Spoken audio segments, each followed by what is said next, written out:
Welcome to the Small Steps, Big Wins podcast. I'm dedicated to helping you take control of your life. Together, we'll explore practical tips, expert advice, and inspiring stories to help you overcome obstacles and achieve your goals. Making small changes is possible and can lead to big results. Are you ready? Let's go do this. Hey, welcome to another episode of Small Steps, Big Wins podcast. I just want to give you a heads up before you start to listen to another wonderful guest that I had. Her name is Marissa Moon. She is an author, a speaker, and a health coach. And she and I have a great conversation about intermittent fasting and health and all different other types of topics as well. But I want to give you a heads up. My internet was not that stable that day, but I did not want to scrap a really, really good conversation. Hopefully, it will not detract from just a fantastic discussion that she and I had. Marissa, I wanted to let you know how excited, I'm going to tell you again, how excited I am for our conversation. And I can't wait to get into your book, Not So Fast, that's focused on intermittent fasting. I personally have practiced intermittent fasting for probably over 6 years now. And when I went out there looking for information on the do's, the don'ts, what breaks the fast, what doesn't, I found I had more questions than I did answers. But then after reading your book, I was like, oh my God, I found all the answers that I had been looking for. And even in the course of reading, I go down to my husband and I'm like, we have to stop doing this. This breaks the fast. This breaks the fast. And then I realized that my coffee was breaking my fast every morning. I thought I thought I was doing so good. Intermittent fasting, I'd stop before 6 p.m. and then I'd go all night and no snacking, get up, I run in the morning. And then I had that coffee at 8 o'clock and I found out, oh, that was breaking my fast all the time. And here I was thinking I was being really good, not waiting to eat until 10, and getting that 16-hour fast. And here was my coffee. Well, when you're a runner, there's exceptions I often make. So maybe it wasn't so bad. Maybe you'll go back and forth.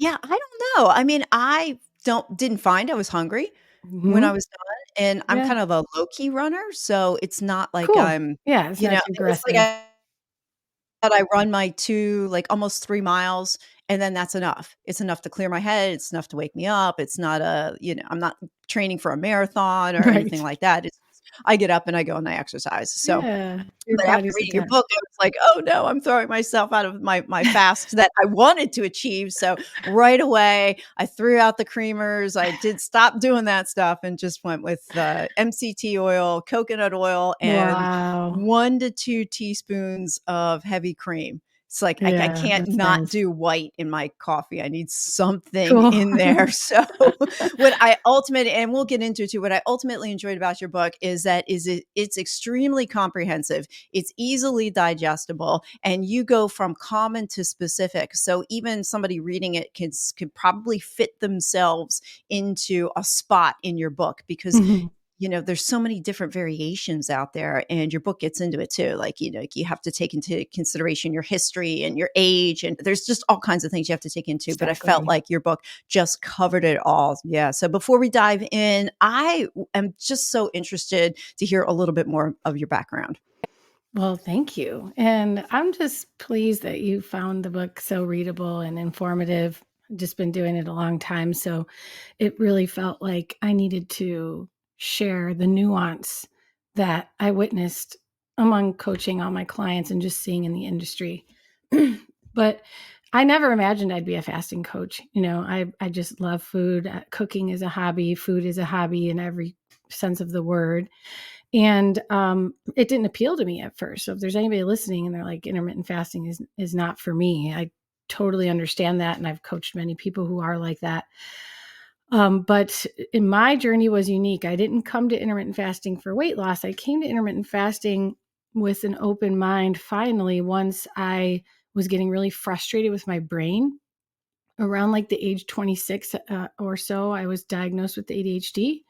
And that made a lot of sense of my past. I was like, oh, no wonder like college was so hard. And I never felt like I fit in, and all these things that made me unique, I finally made sense of. But over time, through some nutritional challenges I had in my body, health challenges like IBS and a gluten intolerance, all of a sudden when I'm 29, all these things led me to want to be a food blogger and share my recipes about being gluten-free and eating more of a paleo type diet. And it was really hard for me to self-manage my time and get things done and be productive. And the more I learned about ADHD, the more I realized, like, my brain is just not getting enough resources. Like, it's a very energy intensive part of the brain where we require self-management and critical thinking. And it's called the executive functions center of the brain. So you can think of it like a CEO in a business, and it's the CEO of your life. And so your daily life, you're trying to manage yourself. And if that front part of the brain doesn't have enough resources, and it's energy intensive, like it needs a ton of resources, then you're going to be impaired even more so in a person with ADHD compared to the average person. And so I started putting the pieces together, like, man, how is my brain getting all the resources it needs if I'm also digesting food, which at the time I just recovered from IBS. So I learned a lot about digestion. And I was like, my digestive system is really like complex. There's 9 organs involved in digestion. Like, it's extremely energy intensive. A lot of people think we get energy from food, but it's not that easy. Like, it takes a lot of energy to metabolize, break down, absorb, and utilize whatever you've ingested. And so, like, in an acute sense, I was taking energy away from my brain to digest food during the morning or the early workday. And I wanted to be more productive. And so I had the courage to try intermittent fasting then. And it came easily to me because I wasn't eating a very high carb, high sugar diet at that time. I'd cleaned up my diet quite a lot. And so it just came naturally, but I wasn't rigid. I didn't use all these protocols that were popular. And I mean, nothing was really popular at that time. This was way back in like 2014, but I just I did bulletproof coffee fasting. And so, like, Sue was describing MCT oil in her coffee, or some people will add butter. And it's because of this amazing trend of this coffee called bulletproof coffee. You have to blend it in a blender. You can't just add butter to your coffee, and you don't use salted butter, you use unsalted butter. But cream is butter with more water and liquid in it. So butter behaves like cream when you blend it into your coffee. But the beauty is that when it's pure fat, you're not breaking your fast. And these pure fats actually end up becoming ketone energy. So, like, really efficient, useful, like longevity inducing energy for your cells and for your brain cells that they really love. And so bulletproof coffee made it really easy to do intermittent fasting. The paleo-ish lifestyle I had started, that dietary template was making it very easy for me, but I never had a routine. I was just like, hey, if I got to get a lot of shit done today, then I'm going to be fasting because I know I'm going to get more done. And it was immediately apparent without question. And over the years, as I was working on this book, I was like, I need to test my theory. And so I went to this psychologist, and I got these electrodes put all over my head, and he did an EEG brain mapping session on me, and he measured my brain activity and my ADHD activity before and after breaking my fast, like right there in front of him. I ate a amazing homemade salad. I tried to make it the most nutritious meal, high in protein with sardines, and still my ADHD afterwards was so much worse. And I felt very validated in that because it's something I really felt in myself. Yeah. I was fascinated by that. You included that in the book, and I'm reading that, and I'm going, "Oh, she ate this best thing ever, the best salad. It was so super healthy. It had the right amount of everything in it," and then it still wound up, Yeah, affecting you in that crazy. capacity, and yeah, I thought it was crazy. Did you just stumble into intermittent fasting and say, "Hey, I feel better when I eat," or did somebody suggest it to you at that point way back? Well, okay, let's go back to this term I keep bringing up, paleo, like the paleo diet.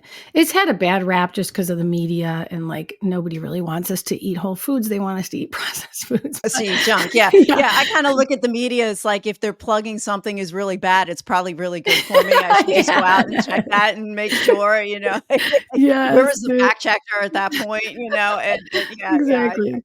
So for the listeners who haven't really heard of it or don't know what it is, the paleo diet, the name comes from Paleolithic, meaning like pre-civilized times. So hunter-gatherer days of our human ancestors. And why that matters is because that was like when our genes our DNA like sort of stopped evolving in any significant manner. But as you can imagine, our lifestyle, our environment, and our way of life has evolved tremendously. Like so many changes rapidly are forced upon our body and our genes, but our body can't keep up with all these changes. And so we look to Paleolithic times or pre-civilized times to see how were humans eating or living differently than we are now, and how can we incorporate some of that realistically today. And the simplest thing that many people adopt from that is just eating more whole foods, eating a lot less flour-based foods, a lot less processed sugars and processed foods, and just doing your best to think about like how to have more variety when it comes to your protein sources and your plant sources. And so it came natural to me. I love cooking, so that helps. But also I was raised with a family who really honored whole food eating. And so I was just like, okay, maybe there was something to that. Maybe there's a reason why. It just makes sense. I looked at ingredient lists and I'm like, why is there all this crap in our food that we don't even know what this ingredient is or how to pronounce it? And it made sense to me. So that's why, going back to your question, I was introduced to intermittent fasting because fasting was an inevitable circumstance that humans have always faced throughout history, especially before we had refrigerators and preservatives and things that make food always available to us. We would have to find food. And so humans, mostly are designed to experience intermittent breaks between eating. Like there isn't always an opportunity if we wouldn't live in such a amazing, fortunate society. And so now we have to intentionally incorporate some fasting if we want to tap into those incredible benefits that we've been missing out on for generations now. Yeah. Oh, that makes complete sense when you think about it, that food, go back 200 years and food wasn't always around. You had to go hunt it and gather it. And one of the things from your book was you talked about eating healthy foods. And your book, I love this, it gave 3 questions to ask yourself if the food is healthy or not. So I think it's a perfect segue to bring this in. And the first question was, would it be recognized 200 years ago as food? That was the first one. And the second was, could I reasonably grow, harvest, and make it myself to consume that amount that I want to consume now? And number 3 was, does my body agree with it? And when I read that list, I was like, oh my God, most of the foods wouldn't even pass I number know. 1. It's just like that might It's sound like a crazy. lot to the listener, but honestly, it Yeah. just comes down to like Yeah. almost everything that's in a package, even if it's like right now, there's like a big keto craze. Yeah. Yeah. Like people be like, is this keto bar healthy? Or there's a huge vegan or Yeah. plant-based craze. Is this plant-based bar healthy? Okay, let's think Yeah, about what it's made out of. let's read the ingredients, like, if you can't I heard it once said, like, if you don't understand what the ingredients are, then you shouldn't eat it. Maltodextrin, that's your corn-based sugar It's thing, and not even like you it's shouldn't not eat it. even It's just like if it's you wanna know if it's healthy, like, yeah, let's just say, okay, that's a pleasure food, that's a treat, yeah, that's an occasional food. I really wanna get away from, like, the black or white thinking or this dogma that, like, yeah. a lot of the nutrition because I went down that path myself. I went Yeah, I down the wanted path to where ask you're you about that, like, everything. how do you feel about that? Like, about cheating, where that comes I have so many questions for you. But we're Well, just I going down mean these rabbit well, wait, before we go to that one, I really want in your 3 questions, okay, yeah. I have the burning question, is chocolate a food? Oh, yeah, that's a great question. So, chocolate depends what we're talking about. If we're talking about, like, an 80% Yeah, chocolate bar, cocoa powder, let's go right. cocoa powder, and then let's go 80% chocolate bar that's made with, natural sweeteners like monk fruit or stevia without the just plain up stevia without the maltodextrin. If we think about cacao, the plant, the cocoa plant, I was, very honored in Hawaii recently to experience, like, picking a real cocoa plant and the cocoa bean and putting that in my mouth, and it's extremely tart, and it's a fruit. And on the outside, it's a fruit, kind of like a really sour kiwi. And then the pod is underneath that fruit. And when you get to the pod, it's like extremely bitter, like more bitter than a coffee bean if you were just chewing on a straight coffee bean. And that's where cacao or cocoa powder comes from. And our indigenous ancestors, like our ancient ancestors, would have, understood that plant, what its uses were, whether serendipitous or not. They figured out ways to use it, and they noticed through like wisdom passed on through generations and tribes. They would notice like, oh, this tribe is thriving and they eat cacao. This tribe is not thriving. They don't have access to cacao. And so wisdom like that we're also missing today. But was cacao available 200 years ago? Yes. If I wanted to make cocoa powder as often as I'm eating it now, could I reasonably grow and harvest and do that myself? I mean, of course, it depends where you live, but the essential nature of this is how much cocoa powder do you need to make something like a chocolate bar or like a chocolate mousse? You really don't need much at all, to be honest with you. You really only need like a teaspoon of cocoa powder. And that is very reasonable. You could, in fact, if you were able to grow the cacao beans where you live, you could grind those and roast those cacao pods and make cocoa powder. So yes, it does pass the first two questions. And then the third is important, is does my body agree with it? And for a lot of people, it does. Their body does agree with it. But some things to take into consideration is cacao has caffeine in it. It can have a significant amount. So if you're a nighttime chocolate eater, you could be consuming 30, 40 grams of caffeine, milligrams of caffeine. Yeah, and have no idea. And that's why you're having insomnia. That's why you have tossing and turning in the middle of the night, or that's why you don't get enough deep sleep. And then furthermore, unfortunately, cacao is high in oxalates, and it's also high in some heavy metals. And so depending if an individual has sensitivities to oxalates or oxalic acid, which the thing that comes to mind is like if you suffer from kidney stones, that could be a reason.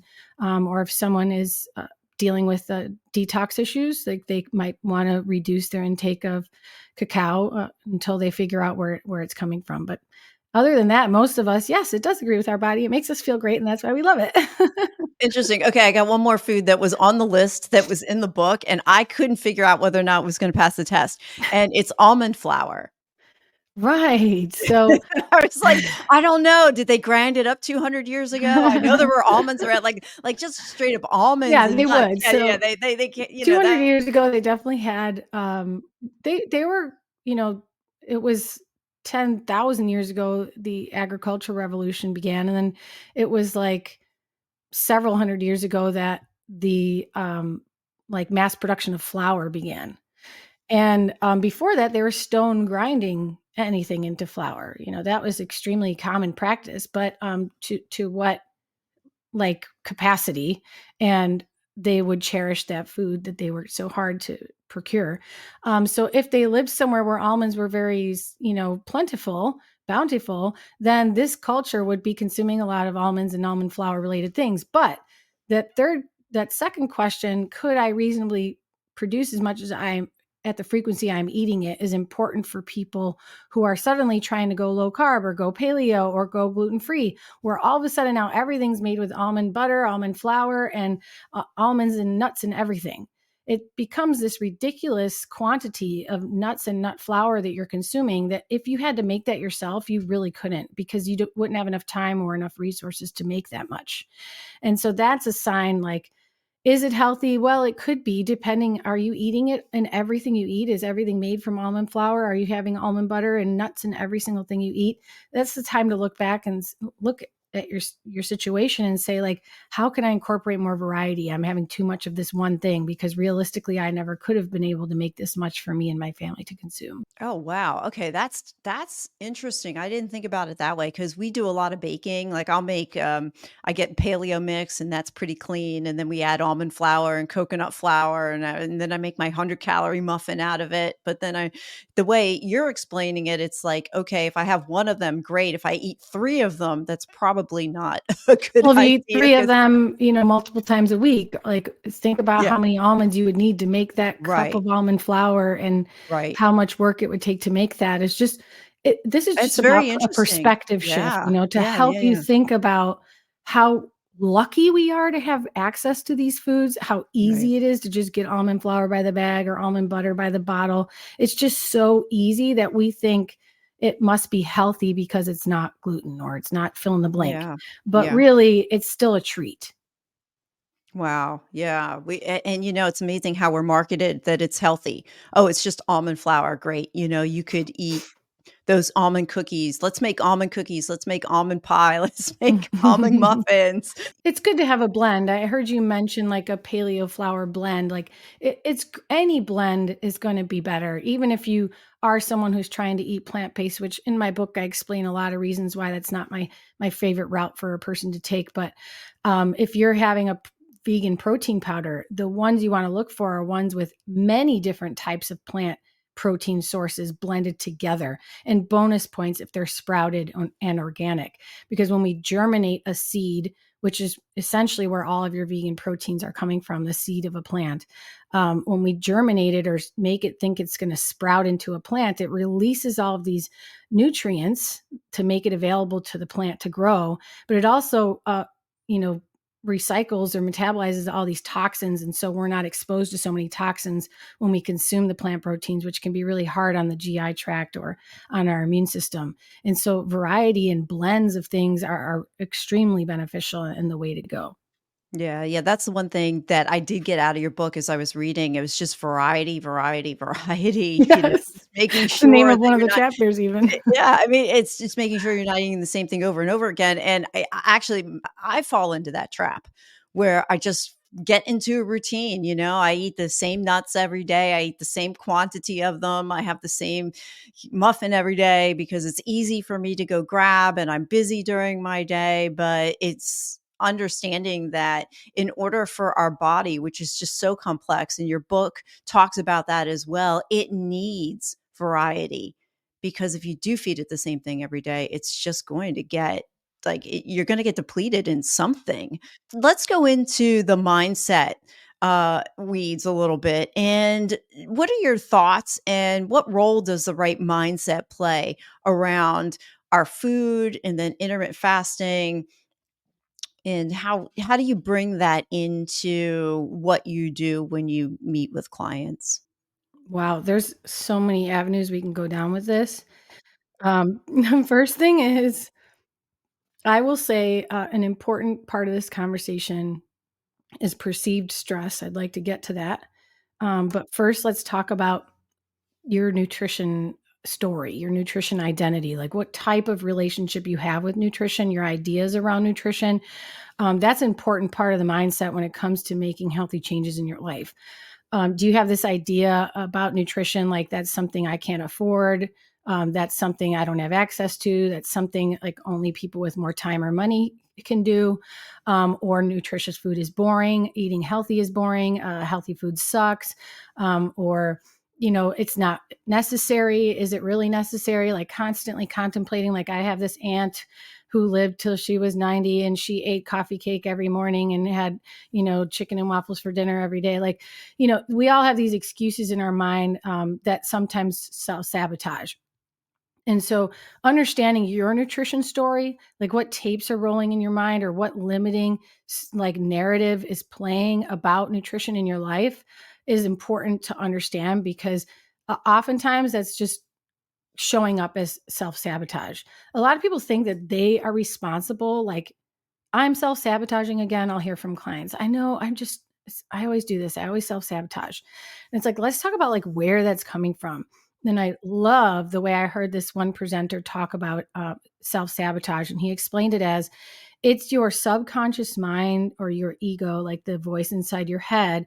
It's your mind's effort to keep you in an outdated version of yourself. So self-sabotage is this voice in your head that doesn't want you to change. Mhm. And it's It's not changing with you, Yeah, it's unfortunately. comfortable. It's Yeah, comfortable to stay in the familiar. yeah, Yeah, or I it's love threatened that. by the unfamiliar, right. And so, once we sorta, like, wake up to that, like, what outdated self-image is limiting me right now? Like, what about me am I attaching to? Maybe I'm not aware of that and it's not intentional. That's not the point. The point is to just, like, wake up to these stories that limit you. And once you do, you can see, like, okay, maybe, like, nutrition, one thing is I'm going to tell you to eat more vegetables. And that's hard for a lot of people. Like, I don't have time to cook and I don't know how to cook vegetables. Vegetables suck, or I hate vegetables. I don't like the texture. Everybody's got a story, right? So if you like grew It's up, an I hate excuse. vegetables. Yeah, It but almost sounds it's, like an excuse, it right? does, but that's because it's not you. When it's you, it's like, it's so real. It's been your ego story for so long. And I'm not taking away any validation by attaching it to the ego. The ego can be an amazing thing that helps us thrive, but it can also be something that keeps us limited. And so in this situation, let's say you grew up and you always hated vegetables, it was a texture thing, you really hated them. Right now, like how are you going to continue to be healthy or turn your health around if you can't figure out a way to incorporate vegetables? So let's play around with it. Let's think about, I never ate vegetables growing up, but I'm determined to find a way to eat them. I haven't found vegetables I love yet, but I know I will find some that I do. Yeah, There's yeah, like it's that sort of, positive reframe, right? It's like yeah, taking what is negative or what you that, broken record going over in the brain and then finding something to replace it with that's more positive. I was thinking about the vegetables. I don't remember eating many. Yeah, actually, I don't even remember eating any, and if they were out of a can. So and a canned yeah, vegetable, yeah. And it's not if the same you as a don't fresh like them, they vegetable, suck, and right? yeah, right, yeah, yeah, yeah, so it's like even just asking yourself, "Well, why don't you like that vegetable?" Yes, And figuring yes. out what the problem is with the why. Sometimes we can get an answer to our problem on what something that we don't wanna do when we ask ourselves, "Why don't we want to do that thing?" Like, Yeah.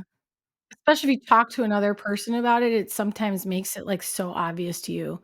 Like, talking it through your own head is actually really hard. That's why so many coaches and influencers are telling us to journal, write it down, because that helps externalize it, and that's what we do when we have a conversation with another person.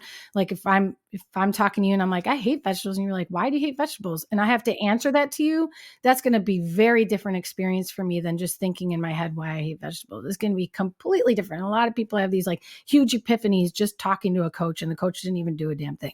yeah. So it's like really, really helpful to just That's talk. my experience with my coach. He's part mindset, part business, part therapist. Yeah, just It's listen to great. me talk and I'll figure Just it out. all right, all right. So that goes back to so we can stress ourselves out too. Oh, So yeah. talk about the role that stress plays with intermittent fasting and weight loss and everything else Well, that there's a huge piece of stress that we should turn to after I get through this perceived stress thing, just because you asked about mindset stuff that trips people up. And so perceived stress is another thing. We have a lot of shoulds in our life, a lot of I should be doing this, I should be working out more, I should eat, you know, this way, I should be fasting 16 hours. All of these shoulds oftentimes create more stress that ends up backfiring on you or like inhibiting your results. Whereas your whole intention of pushing yourself into doing something you don't want to do is to get results. How ironic that it ends up, working against you. So perceived stress is essentially like if I am trying to create a workout habit, but I don't like working out, I can perceive workouts to be stressful. It can cause stress to me to think about working out. Or when it's time to start my workout, I'm like aggravated and feeling like I'm being forced to do something I don't want to do. And so acknowledging that is key because you can start to play around with it to change the circumstances so that you don't dread it or so that you find another solution. But like me forcing myself to go work out when I'm already stressed and have a lot on my plate ends up backfiring because it's just going to make me more stressed and make me less able to meet the demands of my day. Forget how my workout's going to be. That's not even my point. It's just I'm working out to be healthier. How ironic, it ends up making me less healthy, making my hormones haywire, and making me feel less capable of getting the rest of my stuff done in the day. So there are times that I will stop exercising because it turns into that for me. And that's crazy, right? I'm a health coach. Like I'm supposed to be exercising like regularly, but how I've, how do you help somebody reframe that then? Or do you? Or do you just not exercise? Like what is what's yeah, your every outcome when you solution is different. realizing, "Oh, Every solution okay, is yeah." different. So in a lot of cases, like when I was studying for my board exam, I was like, zero pressure to exercise. Just forget about it. Like I feel so much better. I could feel my nervous system shift. You know what I mean? I needed that. And that's how I knew that it was okay. But, there's other circumstances like in my day-to-day life where I'm frustrated that I don't have an exercise habit. And so I'm determined to find a solution that I look forward to. And something that allows me that experience is when another person is involved. And that's always been missing in my relationship with exercise. I have an amazing gym in my house. During the pandemic, my husband literally turned our basement into a gym, and it's amazing. And how guilty I feel being a health coach, not only, but also having a gym in my basement and not exercising. So I had to get creative, and I finally found a trainer who trains on Zoom that I can afford and is fun. And I look forward to in the morning exercising with this person. So it brings the joy back to something that I usually dreaded. And especially in the morning, that's another point. A lot of my clients say, I need to exercise more. I should exercise in the morning. I'm like, do you like exercise? They say, no, not really. I just know I need to do it. Okay. Are you a morning person? It depends. How do you feel in the morning when you have to get up to work out? It's really hard to get out of bed. I dread it, blah, blah. I'm like, so you're like waking up to a punishment? Like, I know it's not, exercise is not a punishment. You guys stay with me, but this person's Yeah. perception of it, Perception. Right. yeah, Right. Right. is that it's something they dread. And that's really powerful to learn about yourself, because you can get creative and Yeah. figure out workarounds about your unique situation. And we have to do that with intermittent fasting. All this conversation about exercise applies to the conversation about intermittent fasting. And I ask people those same questions. Are you nervous about fasting today? Like, a lot of people will say, I was like, I didn't know when I was going to eat. I was like, what if I'm hungry? Like, that's a sign we're doing too much too fast and we need to slow down. Like, it should Yeah. not make you feel that way. Okay. So if it makes you feel that way, there's something going on in your current circumstances that tells us we need to take a slower, more gradual approach. And that's essentially what the whole book is based on, is this more gradual approach, so you can learn about yourself through the process and make this something that really lasts. Your approach to intermittent fasting does emphasize that flexibility and gradual process, which I really did appreciate, because when I started intermittent fasting, it was like all or none. It's like, Yep. okay, we're going to do a 5-day fast. That's it. It's water, it's broth. That's it. The fact that, this can be gradual. You don't have to shock your body all at once. I appreciate that. And I know there's going to be a lot of people who will benefit from that perspective. Could you share some insights into why being gradual is so effective, especially when it's compared to more rigid fasting regimens? Because you would think like, oh, I'm not eating for 5 days, so the outcome is going to be phenomenal, versus easing your way into a fasting protocol. Yeah, yeah, no, definitely. So this ties in nicely to the conversation about stress, because fasting is a type of stressor called a hormetic stressor. It induces this process, or this system of processes called hormesis. That comes from the same word, hormetic stress and hormesis. So it's when you stress the body just enough to trigger all these beneficial adaptations in the body. And we see that with exercise. That's why our muscles grow bigger. That's why our heart starts to become more efficient at pumping blood. That's why we get all these incredible benefits that are seemingly unrelated, like our mood is better. We can lift ourselves out of depression with exercise. It's because of this amazing cascade of benefits that we trigger from the stress of exercise. But hormesis, hormetic stressors, operate on this bell curved sort of fashion. And so in my book, I shared this graph. And for anyone listening, is just, I want you to picture the curve on the outside of a bell, like the shape of a bell. It starts at the bottom, it starts to curve inward, and then it goes up to the top of the bell, and then it comes back down.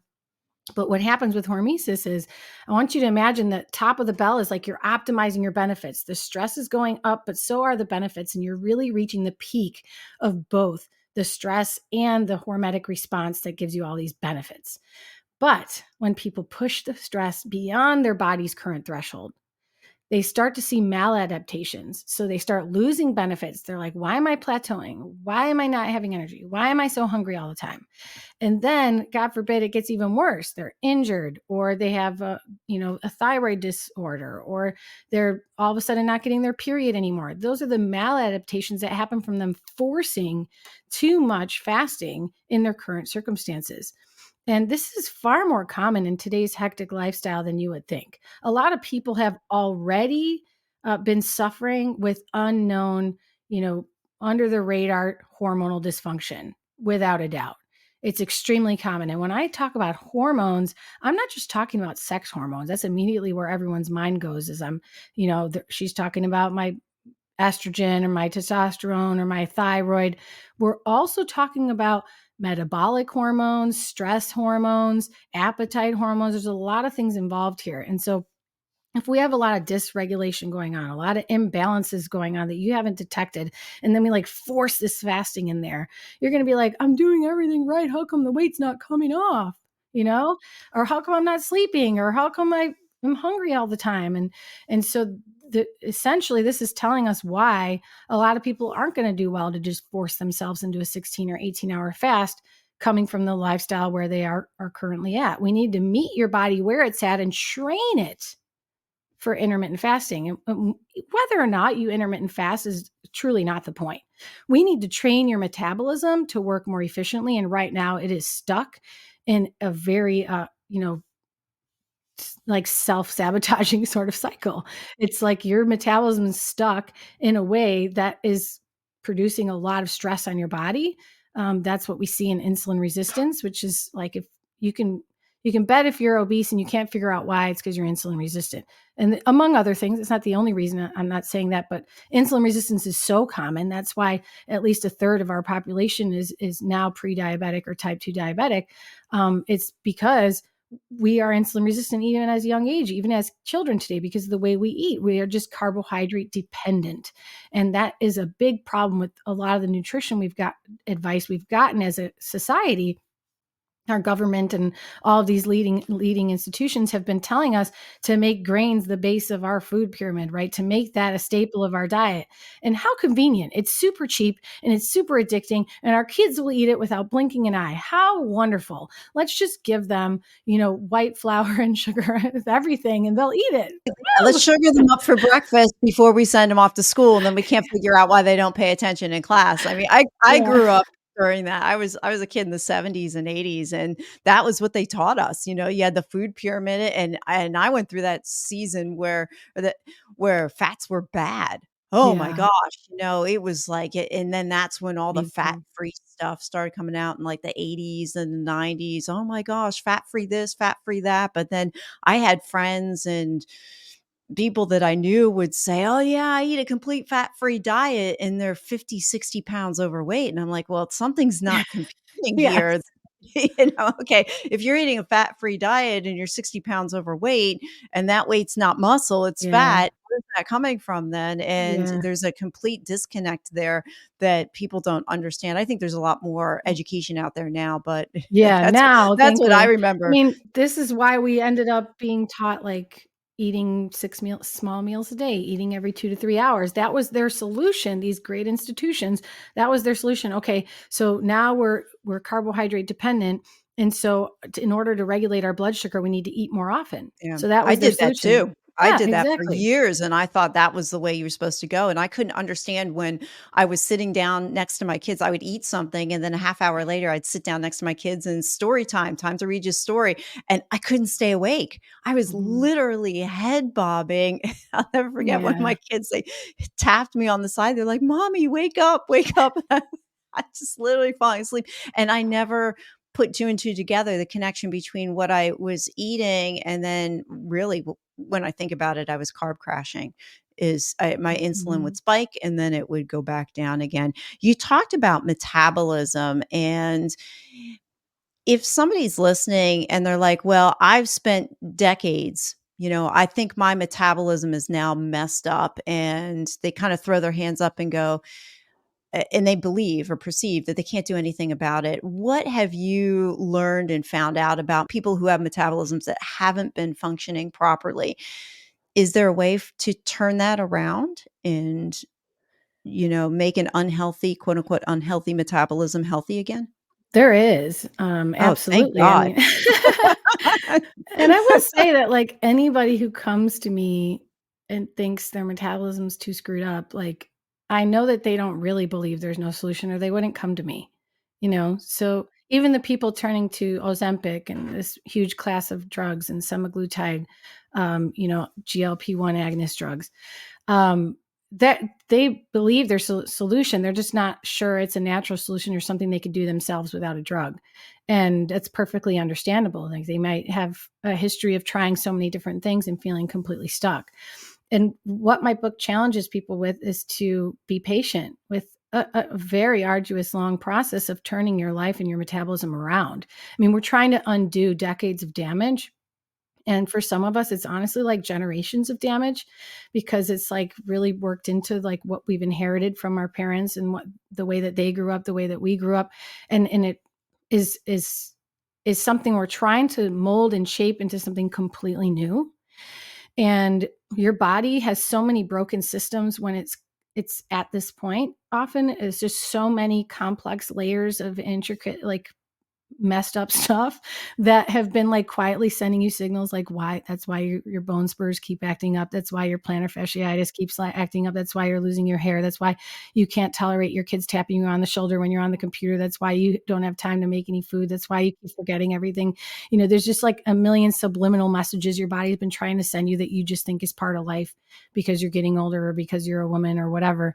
And when we think about like sort of like trying to reshape all of that into a healthy metabolism, it requires a tremendous amount of patience and care, compassion, and understanding and curiosity. I would say, maybe above all, because curiosity will lead you naturally to all of those things I just mentioned, all of the compassion that you need, all of the patience that you need. Curiosity will just build that right in for you. You need to start taking an active role in your health.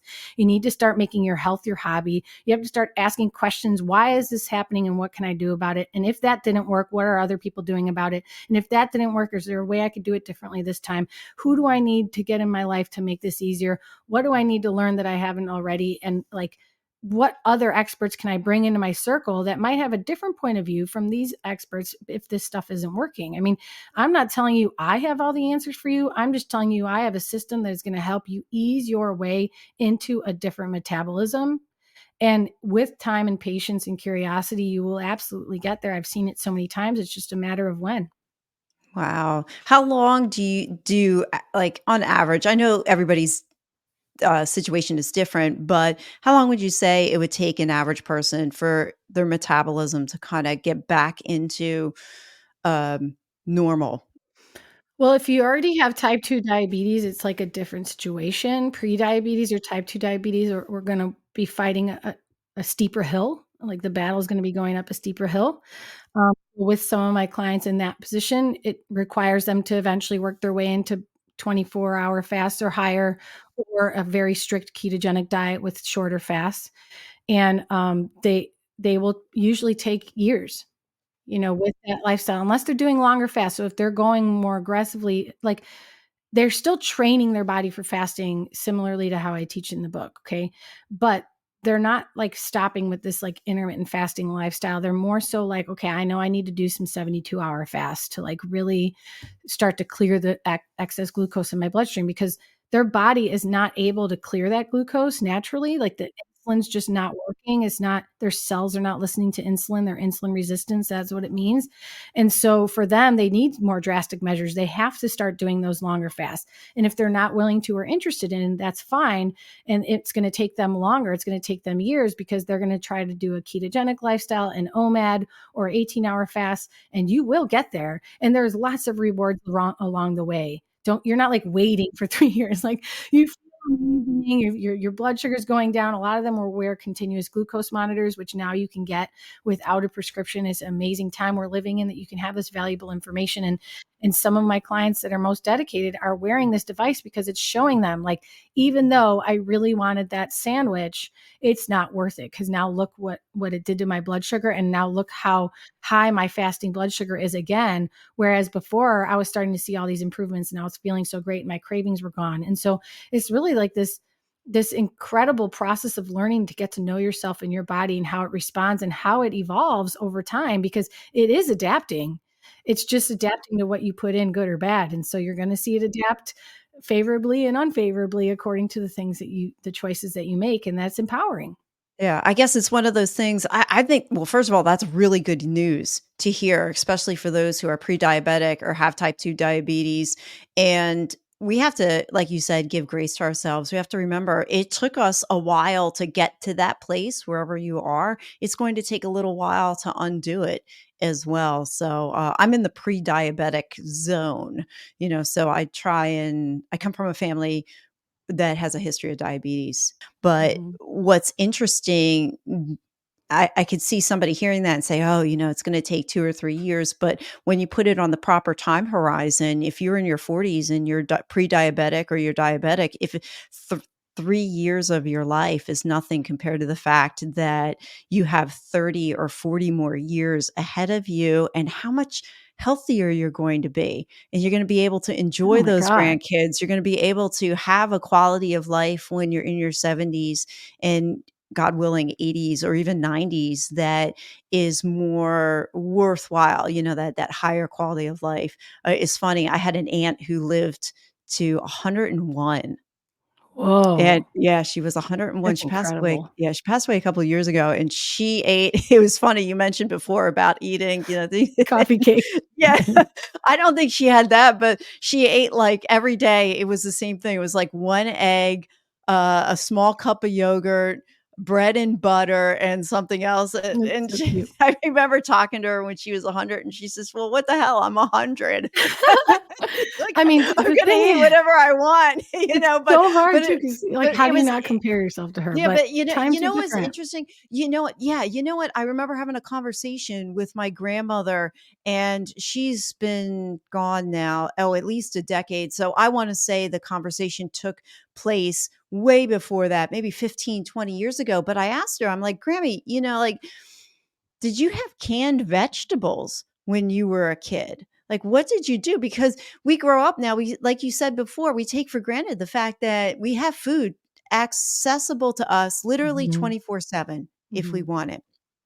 And so I asked her, like, what was it like back then? She's like, oh, no. She said, canned food didn't come out until the 50s or For the 60s. war, yeah. Yeah, after the war. She Mhm. said that's when the canned stuff started coming out. She said prior to that, we grew what we ate.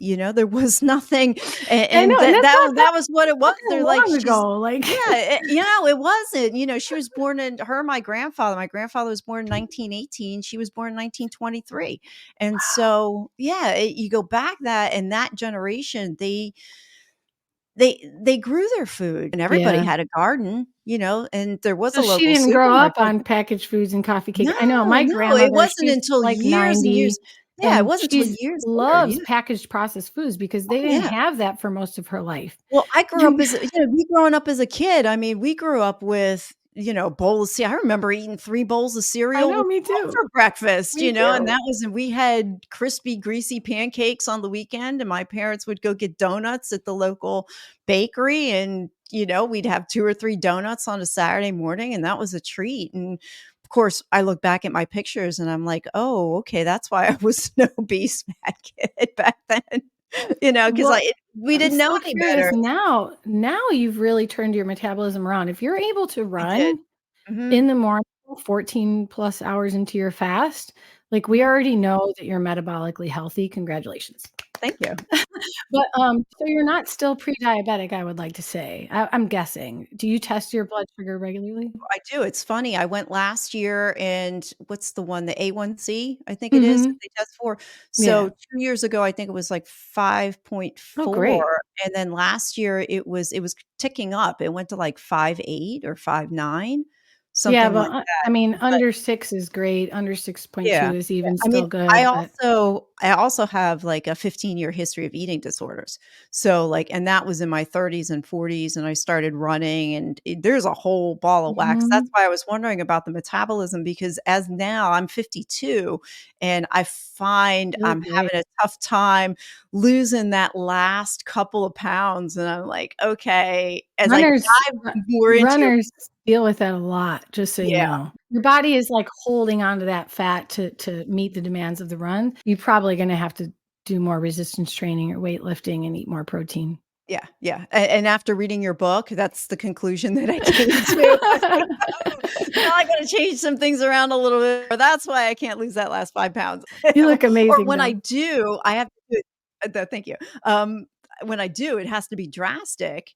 But then what happens is I go on vacation Yeah. or something special comes along and I take 3 or 4 or 5 days and then I'm not as strict and then boom, weight goes right back on. So that's a Yeah. good segue into the question about counting calories because I am an avid calorie counter, You and I are. admit I am. I totally I absolutely have counted calories for decades at this point now, so I can look You at can't something. help it, especially if I you had, like, a past of disordered eating, Yeah. you're just automatically counting, like, you know what they are, you've memorized the Yeah, calories, I like, you still write it down. I mean, it's like 'cause it's I do so much during the day, it's like I'm gonna forget anyway, so it's one other number I don't have to hold in my head, but yeah, I've been doing it for decades, like I said, and when the times when I stop counting is when I start putting the weight back on, so I feel like counting the calories it keeps me in a safe box. well, you said you're a creature of routine, with the foods you eat, and so people who are very routine with the foods they eat do have a lot more success with incorporating calorie counting compared to people who are not as routine. But, that's only because I mean, if you can imagine, it's very plain and simple. It's like you know that you're this weight when you eat this much and you have these certain foods. And then when you change that, you know you weigh this much. And so anything that is extremely routine is a lot easier to see patterns in. But the problem with calorie counting for most people is that all calories are not created equal, and our devices, our phones, our treadmills, the internet doesn't know how your body is metabolizing calories at any given time. So just because the treadmill says you burn 160 calories or 360 calories does not at all whatsoever mean that that's how many calories you burn. There's just so many factors that are influencing that, including like your current hormonal cycle that you're in as a woman, how many carbs you are not eating, how insulin resistant you are, and the types of calories that you took in, how often you run, how adapted you are to running. So many factors are going to influence how your body spends calories on that exercise. So it's kind of a fruitless effort for most people to be counting calories, and it's for a lot of us, not for you. A lot of us, it's stressful. Like counting calories sucks. Like it's just too many numbers, and we've tried that for decades, and for most people, it just did not work, or it works temporarily, but it doesn't work long term because eventually your metabolism slows down to meet the lower calorie input that you've been providing it, and so then as soon as you eat any more calories then you gain weight too easily. Or as soon as you stop exercising, you gain weight more easily. So I always tell people only adopt an exercise habit that you are willing to keep for the rest of your life. That sounds crazy when I say it out loud, but that's why so many of us gained weight after high school or college, is because all of a sudden we're not in sports anymore. And our body adapted our metabolism to have that high energy output so it would conserve energy and hold on to fat when we weren't exercising, because it was like, oh my gosh, I'm using all this energy when I'm in the sports that I need to like conserve energy otherwise. So it's slowing down the metabolism otherwise. And then when you stop exercising, your body is like rapidly gaining weight because it's, you know, expecting metabolically to put out more energy, and it's adapted to that over time. And so unless you can continue to be extremely active, that like you're going to gain weight. That's why people gain weight when they have an injury from being active. So I always tell people to be reasonable instead of aggressive with your pursuits to improve your health, because whatever is like attainable in the long term is sustainable for your results. And so if you like jogging, running a mile or two every couple of days or every day, that's fine. But if you get injured, what else can you do? Like, down the line, or maybe when you're, I don't know, maybe when you're 70, you will be able to still keep running. I'm not sure. There's a lot of amazing people that can do that. Maybe your body's great for that. But maybe your body's just not designed for that too. Yeah. So Or what do you maybe you can't. So so if you're not so if somebody's like, "Well, I don't really wanna count," what are your thoughts on then somebody doing a food journal just to bring an oh yeah. awareness to what they're eating? Yeah, and I'll be clear, I tell everybody not to count calories. So, I mean, I wouldn't like if you were my client, I wouldn't be like, "Sue, you gotta stop." Like, I would just bring it up every now and then and be like, "This may not be helpful. We want to think about this outside of calories, because right now it's limiting your perspective. It's making you Mm. think about, is this food healthy based on its calorie count, instead of, is this food healthy based on its nutrient profile? And that's the most important thing. Yeah, I got that out of the book too. I realized, oh, okay, wait a minute. Number one, I need to up my protein, and number two, I need to eat more variety. So I did Yeah. pick that out, and I was like, And I oh, know okay. that's a big change for someone. You're 50 and you've been doing a lot of different diets, and you've had unusual encounters or relationships with food that you've worked your way in and out of and to Mhm. overcome.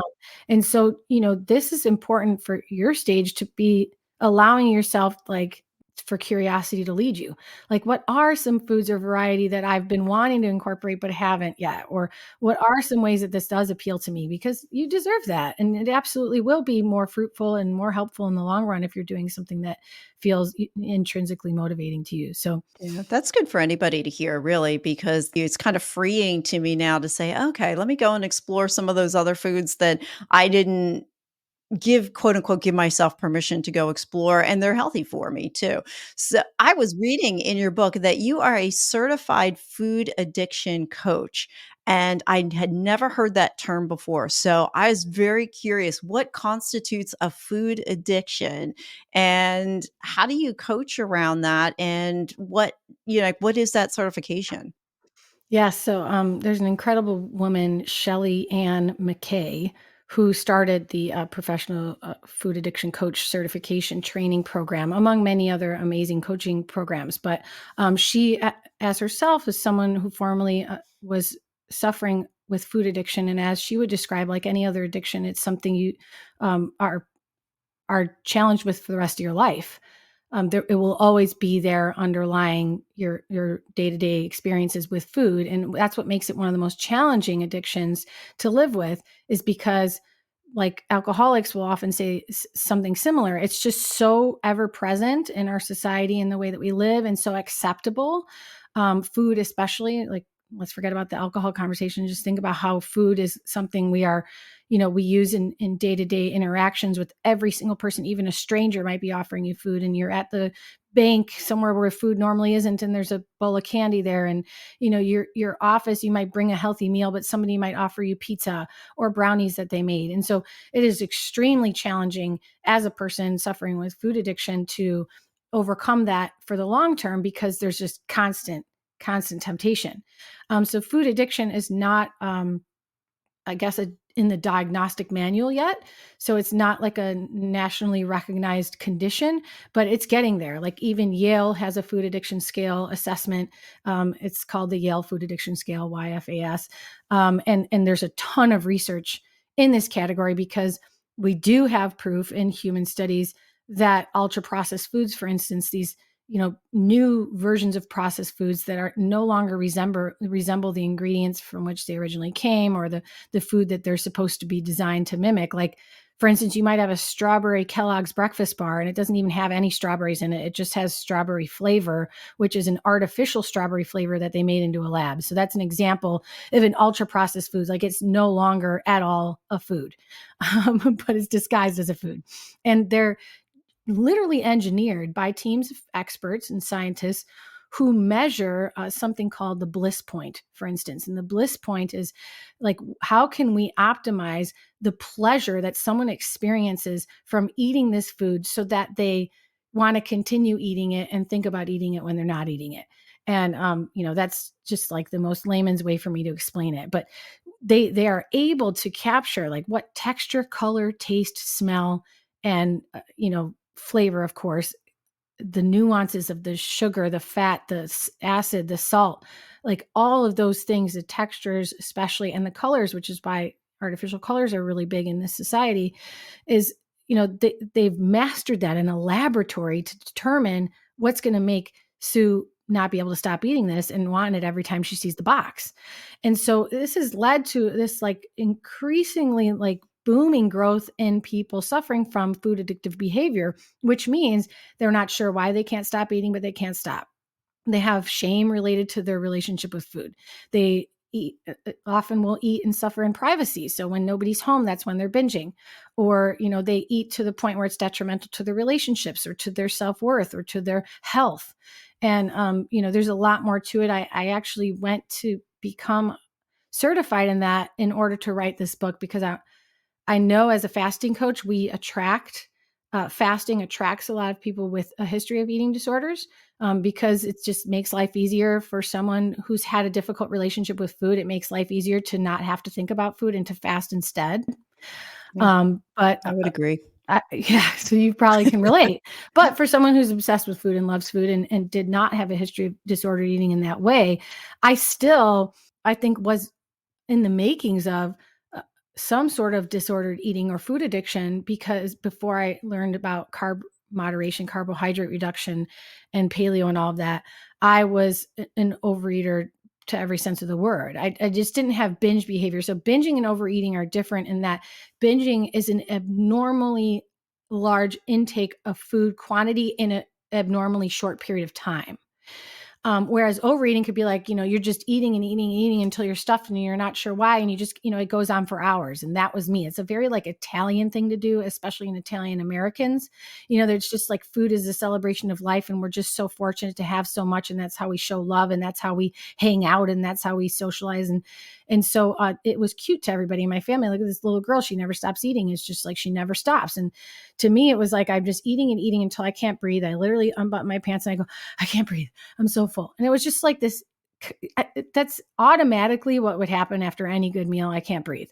And like now, I mean, me saying it right now and you hearing it, of course, we can hear like that is messed up. That is not okay. Yeah, But, it's not normal. just when it's your life and it's your family and it's normal to you, you don't recognize that that is a problem. And so Yeah, I could have very well, went down a path where that turned into any sort of disordered eating that could have affected my health or relationships. But when I found fasting, I was so surprised that food was on my mind less often, not just mhm, innately because you're not eating. I wasn't thinking about eating when I was fasting. Like, go figure. Like you would think that when you're not eating, you would be obsessed, like, when can I eat? When can I eat? When can I eat? And like I said earlier, that's a sign that you're fasting too much for your current circumstances. So when you train your body for intermittent fasting and for carbohydrate reduction, you don't have any of those symptoms or any of those feelings. You feel incredible. One of the very key things I want everybody to know is that fasting should make you feel better, not worse. No matter what we're talking about, you should feel better, not worse. That's a sign that you're doing it right. So anytime you're fasting and you're feeling worse, you're feeling scatterbrained, you're feeling distracted, you should never feel starving or hungry when you're doing intermittent fasting. You should never feel um, like lightheaded, dizzy. People say like these are just like circumstances that you're going to face, side effects you're going to face as you're training your body for fasting. No, that means you're just doing it too aggressively. I'm not saying like you're harming yourself, like it's so dangerous, because there are people who do suddenly 3-day fast or 5-day fast when they're not fat adapted and their metabolism is not ready for it. And they do go through these feelings of starvation and lightheadedness or hypoglycemia. And most of them, if monitored with a doctor or they're not on certain medications and it's safe, it's still unpleasant and it sucks. And so like I'm talking about something that is rewarding so that you want to keep doing it, and that's how it turns into a lifestyle. We need every part of this process to be rewarding, because that's going to make you just naturally want to keep doing it. right. Goes back to mindset, doesn't it? It's like how you're going to view this thing. If you take in too much, it's like, "Oh, this is gonna be so bad." It's gonna be so hard for me to do. Just Yes, to just to say that, it's daunting. gonna yeah, I mean, I find that every once in a while, like maybe every few months or whatever, I'll just feel like, "You know what? I wanna go on a 3-day fast." And I know I feel better. I know I go into productive mode, but I have to get my mindset there too. Yeah. And if my mind's not there to do a 3-day fast, I don't do it. I'm the same way. And I don't do 3-day fasts, like, for the record, but I do 42-hour fasts. I love them. Or 2-day, I yeah, 2-day. feel I'll stop. amazing. Yeah, I Y do too. Like, I'll stop, and so Monday, you don't eat anything, and then Tuesday Yep, evening, you break fast at dinner time, me too. and those are some of my most productive times, Me too. and I just feel great, But, and you like look I'm forward saying, to the I meal. can't just force myself to do it because it's Sunday. Right. Absolutely not. Like, I have No, to no, be I go in the into it mood. and I'm like, "Oh, I haven't done it in a while. Yeah, let me Yes, go do me this too. now." Yeah, Exactly. yeah, yeah. It's funny, in your book, you mentioned mentioned that around 2018, 2019, you started to get into blogging and you started, health coaching, but your passion was fueled by a scarcity mindset. And I was really curious what you meant by scarcity mindset and how did you turn that around? Like, what was it? And then how did you Mhm. turn that around? Yeah, that was 2015. So 2013 through 2015, I was learning about my IBS and my, non-celiac gluten sensitivity, and I was starting to want to share that online and turned it into a blog. And I also started nutrition consulting for this paleo vegan juice bar in Chicago. Just so happened the owner of that place saw that I was making paleo granola and all this gluten-free stuff, and I was drinking bulletproof coffee, and like no one in our network that we saw was doing that or knew about it. So he was like, "Can you come make recipes for me?" And I was like, "Me? Like, who am I?" Like I wasn't in the industry yet. And so it was a tremendous opportunity, but we were so focused on nutrient density and reducing toxicity in the diet that we, both became like very obsessed with that, like the cleanliness of the diet. And so just like the paleo diet can do to someone or a vegan diet can do to someone, start to become like hyper diligent about like what is okay and what is not okay, and have all these like rules about what is safe and what is not. And I was literally like of the mindset like everything's going to give me cancer, everything's going to make Alzheimer's disease, everything's going to give me diabetes, everything's going to make me fat. And so obviously that is not a healthy thought pattern or relationship with food. And it was quickly turning into something that affected my social life, because food and eating together with other people has always been one of my greatest joys in life and one of my greatest anchors in my relationships. And so all of a sudden I show up as this different person that you go out to eat with, and I'm asking the server a million questions, and I'm bringing my own things in my purse to like supplement whatever they don't have. And I'm like, there's nothing I can eat at this place. Can we go to this place? Like, oh my God, does that suck? And it sucks even worse when you are opinionated about what the other person is eating. And that's when it became really destructive or apparent to me, because people didn't want to be eating with me anymore. It was very apparent with my husband and my parents and my brother, like their reactions. They didn't even have to say it.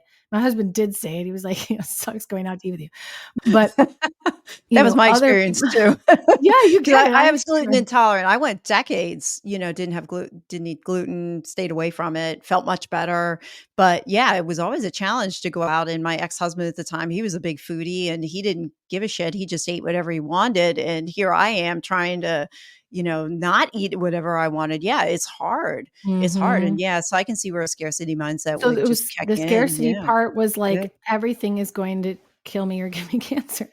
Like, I was literally like, never gonna touch a tortilla chip fried at a Mexican restaurant again. Like, I was like so afraid of so many things. And then when I saw what it was doing to my relationships, I had to take a step back. And just so you know, this is that self-sabotage, self-limiting narrative that we were talking about in the very beginning.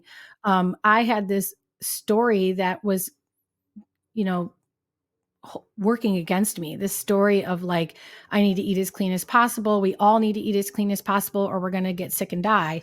And that was turning into self sabotage because it wasn't making me happier. It ultimately wasn't going to make me healthier. And it was tarnishing my relationships, which for me, mental health is one of the number one things that I have a history of depression. And so when I start seeing it sabotage, it's going to show up as, depression, strained relationships, and poor mental health markers. And so I was like, I need to redefine what it's like to be a healthy Marisa, who's also a foodie and loves to eat and loves food, but she's gluten free. And as soon as, I worked through that, just thinking about it, talking through it, and writing it down in lots of ways, I was like, okay, it's the dose that makes the poison. Like my skeptic of a husband who's also a physician, he's an ER doctor. He's a DO though, so he, instead of an MD, he's a doctor of osteopathic medicine. And he was like, having a little bit of perspective in both worlds, like the mainstream medicine, of course, that's the system he works in, but also he's seeing me like rapidly change into this like nutrition fanatic. And he's like, Marisa, it's really the dose that makes a poison. Like you can have a tortilla chip, you're not going to get cancer. And, it was like little conversations like that made me realize like, what am I really trying to do here?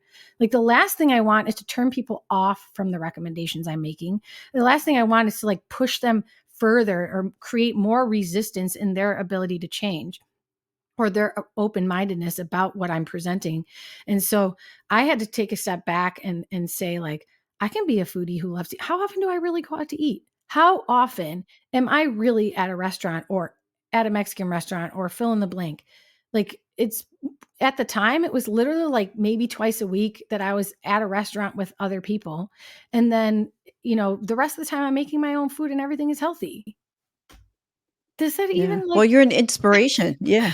well, Oh my thank you. gosh. Like, well, you're an inspiration to people who feel like they can't give themselves that permission to go do that thing. Oh, And life became so much easier after that. Oh my God. You like, oh, I you will bet. know immediately that this is the right change for you to make, the right shift in your mindset, because that scarcity mindset was a very toxic place for me to be. And then as soon as I relieved myself of that pressure, I came alive again. All of a sudden, I was just my best self. And I can be both. I can be a nutrition enthusiast and someone who eats healthy, and also a foodie who loves food and going out to eat and is carefree and having a great time. Like, I can be both. And I'm Yeah. doing it. Well, that's great. That's exciting to hear. You can't have the best of both worlds and really operate at your optimist best and take care of yourself and enjoy going out to eat from time to time. I struggle with the same thing, by the way. So, years and years, it was like, oh, we going out to eat. Oh, I got to find the gluten-free place. Oh, I can't, Mhm. can't eat that. Stick to the salad, blah, blah, blah. And yeah, it became, my family was like, where can we go out to eat where mom can eat? That was the That's so common sweet, comment. though. Right. Yeah, they did. Yeah, they did. But on the flip side, I did feel better because I was gluten intolerant. Yeah, So, and me I would too. go and you go out on Sundays and I'd lose it and then I'd go eat like a bunch of pieces of pizza or something. And then I woke up Monday morning feeling like shit. And I'm like, oh, that's the gluten hangover. It took me years Mhm. before I realized what it was. But I'm also going back, I would say 15 years. I almost 20 now. I was in my 30s. So I'd say we're going back 15, 20 years. The amount of education and Wow. information out there was nowhere No. near what you can find today. A lot of it for me was just trial and error and just trying to, The hard way. keep yeah, the hard way, keeping track of the food logs, keeping track of the journals, seeing what's happening, and it took a long time to put the 2 and 2 together that, "Oh, what I ate really did make me feel that way," and I think the earliest recollection I can remember is eating grapes and feeling the insulin rush and then feeling it come down. Like, I could actually feel the insulin in my body if I ate too Whoa. many of them. I don't even eat them now because they're just so high in sugar, but I could feel that reaction. I think that was the Wow. first awareness that, "Hey, wait a minute, I think I better think about what it is that I'm eating, and that may that thing might not be as good for me as I Yeah, for you thought," as an individual, right, Yeah, and exactly. everybody's individual that way. So I think as we talked about before, food journaling is a really good idea to do and then to monitor yourself and see what you feel like afterwards. Oh, yeah. So yeah, we have covered so much. I feel We like there's just have. so much more to talk about. There Like, is. we're just we could go on for another hour. There is. Yeah. I love it. I'd love to have you back on, and Thank we can you. do part 2 too, because we didn't Yeah. even get into the coaching and talking about that yet, or sugar or carbs, Yeah, healthy it's carbs. true. What's too many carbs? What's that? I mean, let's do this as we close up. What is a book or resource that's had a significant impact on you? Oh, boy, there's so many. Okay, um, I'm gonna say 2. And one is Primal Connection. So that's by Mark Sisson, the founder of the Primal Health Coach Institute, where I was certified. And he's like the godfather of the paleo primal movements. And Primal Connection does not just mention how we can improve our diet to mimic those ancestral paleo ways, but it's about all of the aspects of our life and the way that we live today that are either positively or negatively influencing our genes for better health and mental health and physical health. So that includes like time for play, or avoiding poisonous things, or experiencing thrills in your life, like a roller coaster or something that is an adventure, or nurturing relationships, or, I mean, there's just so many things, activity, physical activity, being active. Primal connection is just the holistic perspective on how we can live more aligned with what our genes expect from us so that they start rewarding us with more energy, better health, better metabolism, better mental health, things like that. And the second one is a book called Essentialism by Greg McKeown, a super famous, wildly popular book all over the world now. But essentialism is this concept of like focusing on only what is essential and forgetting the rest, because we are at maximum capacity these days with what requires our attention, all the interests that we have, all of the things that externally are expected of us, and all the internal expectations we have, our familial and like household expectations. And it becomes such a burden that really nothing gets done, and we don't feel productive or feel good about the mark that we've made. And so essentialism helps you think about what is actually essential, and everything else can, wait or be delegated or be outsourced or just be avoided. And that was just such a relief for me, because I am interested in a lot of things, and I'm a people person. So can you imagine like all the external pressure that I feel, whether or not is imposed intentionally on me, I feel it. And all of the interests I have and all of the shiny new objects, and all as a business owner, the things that I feel like I should do or can do. Essentialism helps ground me and really focus on like what is the most fulfilling, or what moves the needle the most, or what makes the biggest impact. And that's helped me write my book. Yeah, and I ask this question of all my guests, I almost hate to ask it now. What's one question or topic you wish I would have asked about, and how would you have answered the question or expanded on the topic? I That's should so funny. I love the question. Well, I will say this because it already came to mind that the process of writing the book, one of the things you asked about my scarcity mindset and how that helped me in my path for nutrition. But writing the book, I was under a lot of time pressure. And I know you did a couple episodes about living in urgency recently on your podcast. And, in the publishing world, it's about like, you got to finish that draft. You got to hurry up. You got to get the book out there. Otherwise, you'll never finish it. And me trying to perform in that capacity was so just like suffocating that my creativity could not come through. I was not happy to be writing this book. I did not feel good about the process. And I felt like I had to hurry because intermittent fasting is trending. And I've had this book in me for a long time. And I'm like, I'm behind. And like, what a toxic mindset to always feel like you're behind and you don't have enough time and you're not going fast enough. And so once I just relieved myself of that pressure, it was just like the best thing I could have done to make this book come to fruition. It was just like such a much more enjoyable process. And now I'm so proud of what I wrote. And I knew that was important. I said, if I rush, am I going to love the result as much as I would if I took my time? And I knew, like, my instincts told me, absolutely not. Take your sweet ass time so you can be proud of what you wrote. How long did it take you to write it? Like full time, about 8 months.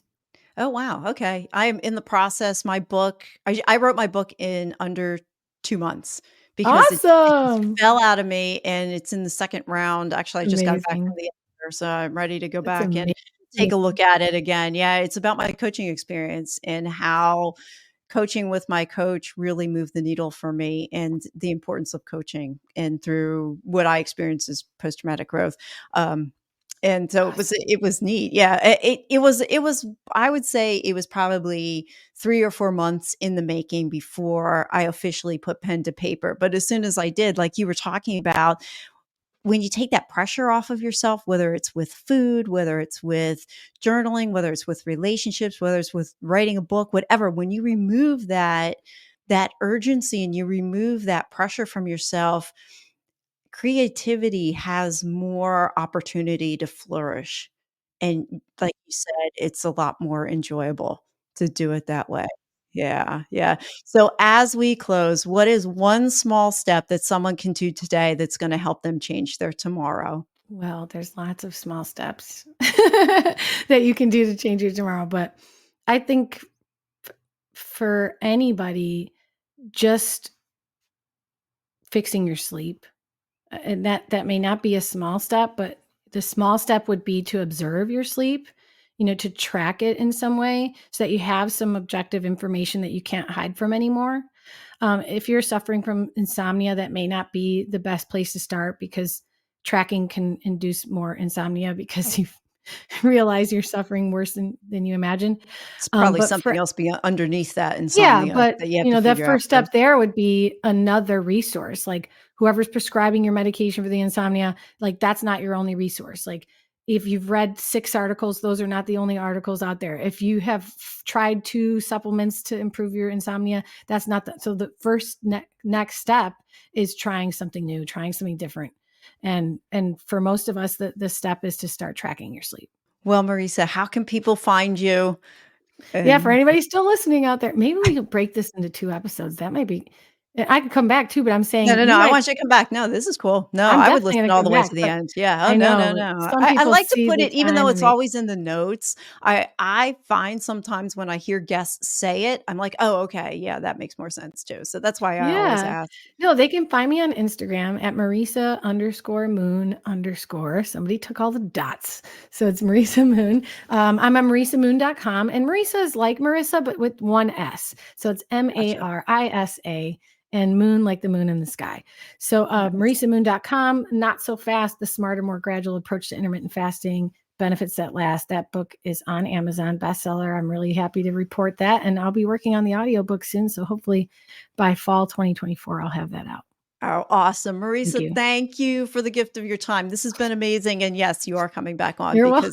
because we didn't even get through half of the questions that I had. Yes. I love it. Thanks. I I love it love it. And too. I love the topic too. So Thanks, thank you Sue. again. You're welcome. Thank you for listening to another episode of the Small Steps, Big Wins podcast. I value your time with me and I seek to make every moment count. In order to make lasting change in your life, listening is usually not enough. So I want to ask you, what practical steps are you going to put into action today as a result of listening to this podcast? Remember, any step, any action, no matter how small, starts your journey to a big win. And if you're not sure where to get started, check out my website, personalcoachfinder.com, and find someone who can help. Remember, life doesn't get better by chance, it gets better by choice. Take small steps today and make your life awesome, friends.